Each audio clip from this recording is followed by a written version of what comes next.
Indonesia adalah negara kepulauan yang terbentang dari Sabang sampai Merauke. Hal ini menyebabkan bangsa Indonesia memiliki banyak sekali keragaman. Di antaranya suku, kemudian ada bahasa daerah, agama, rumah adat, dan pakaian adat. Lalu, bagaimana sikap kita agar keragaman tadi tidak menyebabkan bangsa Indonesia menjadi terpecah? Bahkan keragaman tadi menyebabkan bangsa Indonesia menjadi bangsa yang bersatu. Yuk ikuti video berikut ini.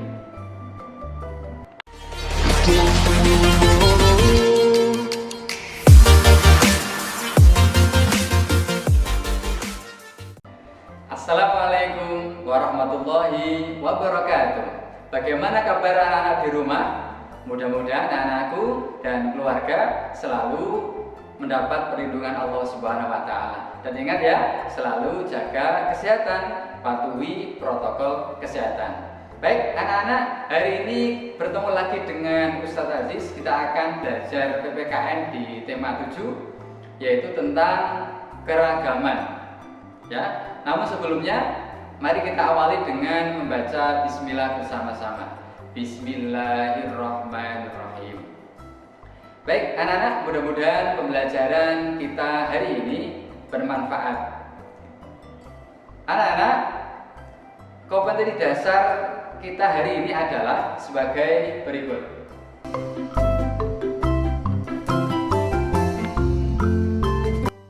Seperti yang Ustadz singgung di awal video tadi, bahwa Indonesia memiliki banyak sekali keragaman suku.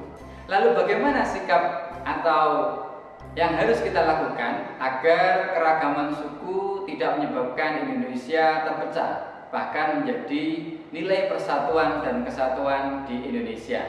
Yang pertama, menghormati orang yang berasal dari suku lain.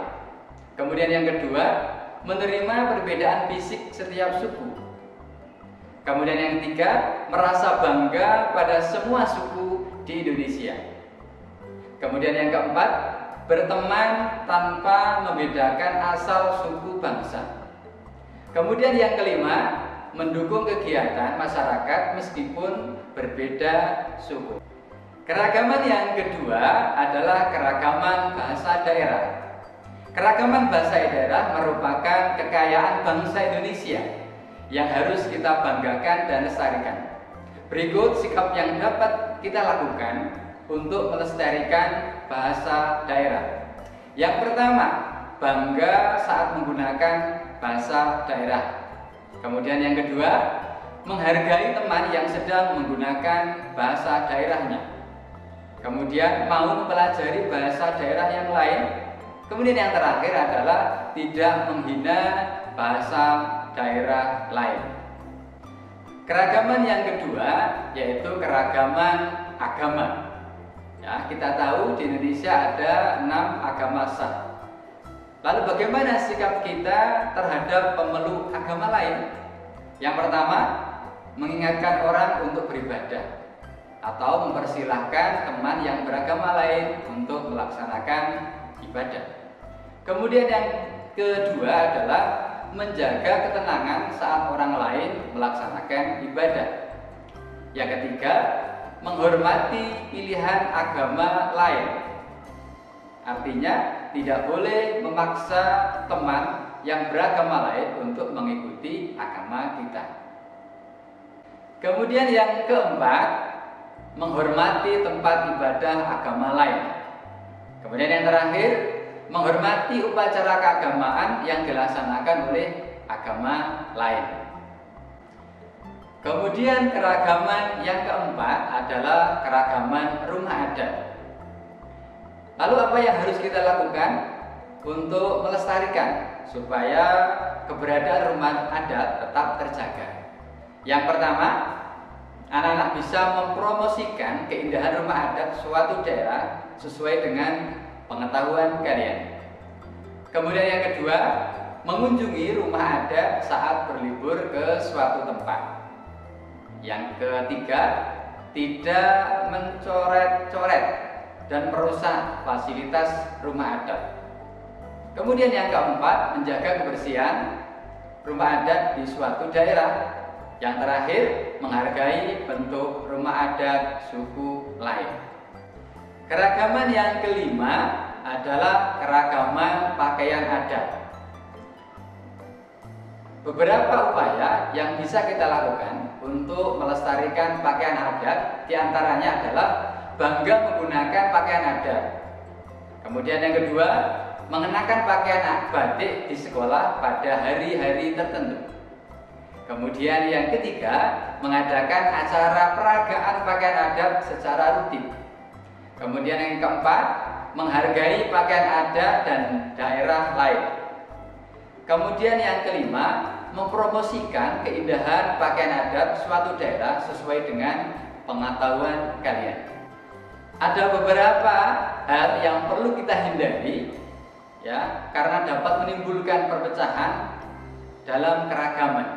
Di antaranya adalah mengganggu teman yang sedang beribadah. Ya, ini jangan dilakukan.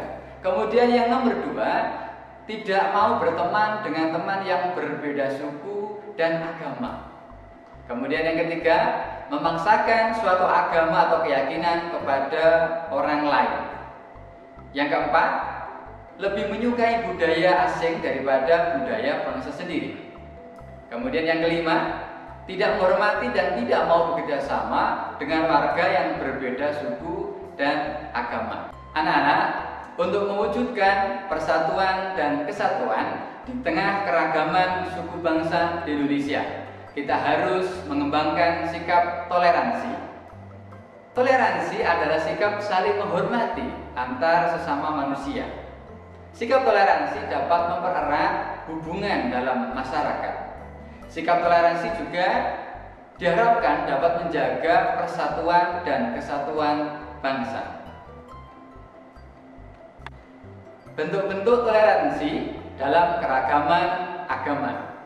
Yang pertama, menghormati orang yang sedang beribadah. Kemudian yang kedua, saling menghormati dan bekerja sama antar umat beragama. Kemudian yang ketiga, menjaga kerukunan antar umat beragama. Kemudian yang keempat, tidak memaksakan suatu agama kepada orang lain. Beberapa contoh toleransi dalam keragaman suku bangsa. Yang pertama, saling menghormati antar suku. Kemudian yang kedua, berteman tanpa membedakan suku dan ras. Yang ketiga, mengembangkan rasa persatuan dan cinta tanah air. Anak-anak, yang terakhir adalah bentuk-bentuk toleransi dalam keragaman budaya di Indonesia. Yang pertama, tidak mengejek budaya dari daerah lain. Kemudian yang kedua, mau mempelajari budaya dari daerah lain. Kemudian yang ketiga, bangga terhadap budaya sendiri. Kemudian yang keempat, melestarikan budaya daerah agar tetap lestari. Alhamdulillah, pembelajaran PPKN tema 7 hari ini sudah selesai, yaitu tentang keragaman suku bangsa, bahasa daerah, agama, pakaian adat, dan rumah adat. Mudah-mudahan bisa bermanfaat. Anak-anak, marilah kita akhiri pertemuan hari ini dengan membaca hamdalah bersama-sama. Alhamdulillahirabbil alamin. Tetap semangat, jaga protokol kesehatan, dan tetap sholat, ngaji, dan taat kepada orang tua. Ustaz akhiri, wassalamualaikum warahmatullahi wabarakatuh.